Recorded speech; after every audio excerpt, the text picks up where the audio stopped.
Howdy everybody, my name is Chris Burkard and today I'm here with 5 tips on how to document nature in the way that I feel is the most awesome.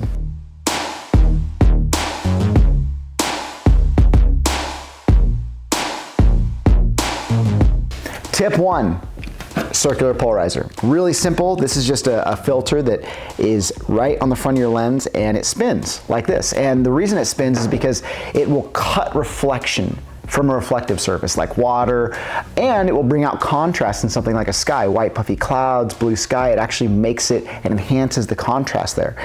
What I love about this is any time that I'm shooting from the air or I'm trying to really get that true pure color out of the ground, even a landscape that's just been freshly watered, a lawn or something along those lines, it'll bring out a deeper shade of that color underneath that reflective surface. So this is always in my camera bag. This is something I use all the time and really one of my absolute go-to pieces of equipment.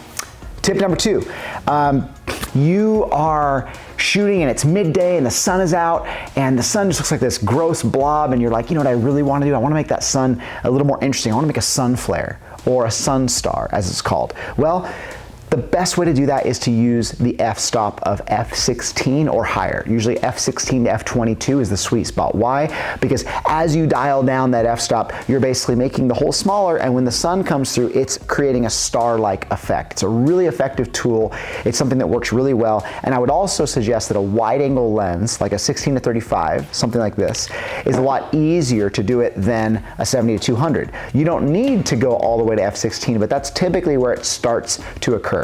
Tip number 3, scale. What is scale? Well, when I'm documenting a landscape, especially something that's just pure texture, a river from far away or some mountain and there's mountains around it, you don't know how big this thing is. You don't know how big this tree is that you're shooting. So having a person or a thing in that landscape or in that shot really adds to the scale. A lot of times there's maybe a road that weaves through and there's these massive trees next to it. You don't really know how big those trees are unless you kind of see a car weaving through that.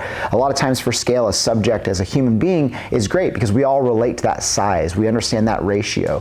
If I'm shooting from the air and I'm shooting a river, I really love seeing an animal in there. Or maybe there's a boat moving through or any kind of tiny subject that just gives you a little feeling of like, oh, I get it. I know what we're looking at.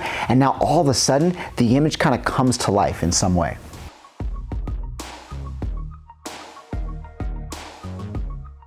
Tip number 4, seasons. The seasons change everything in photography. And I think one of the key things is if you're looking to go to a place like say Yosemite, for example, super easy example, and you say, oh man, I really want to go in October, I can't wait to see the waterfalls. You're gonna be really disappointed because they're dried up. So knowing your seasons, doing your research, what am I gonna get seasonally? If you wanna go to Yosemite, do you wanna shoot these tufts of grass with white snow over them that look like bowling balls? That's gonna be deep winter. If you wanna go there and get the waterfalls raging, you need to go in spring. If you wanna go and get the changing leaves, fall, right? So understanding and making maybe notes to yourself, or you start a Google Doc, or you have an email that kind of like lists out, this is what I have the potential to see in that season.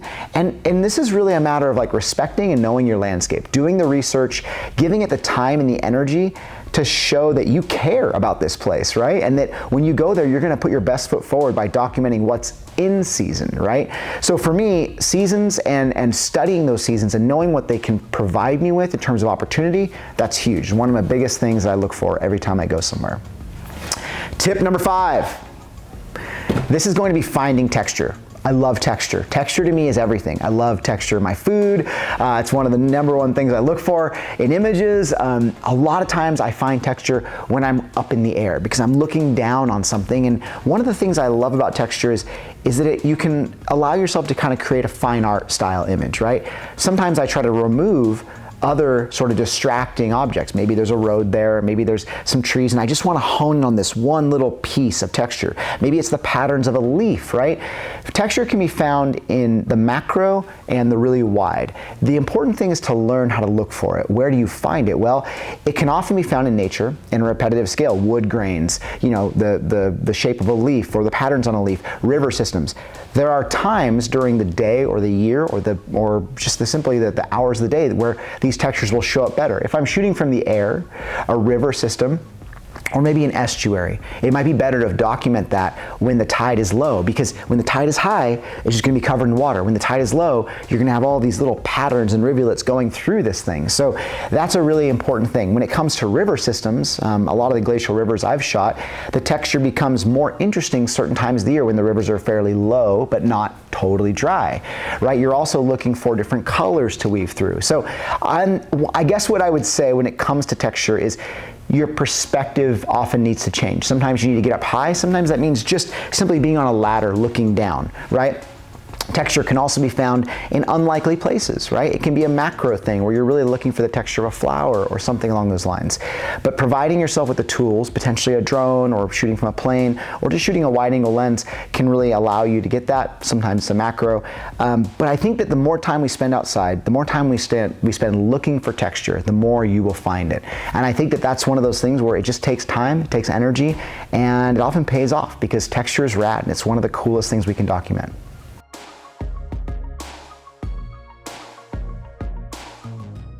I'm Chris Burkard, and thank you for sitting here with my 5 tips on nature photography and how to find the most radical image you can.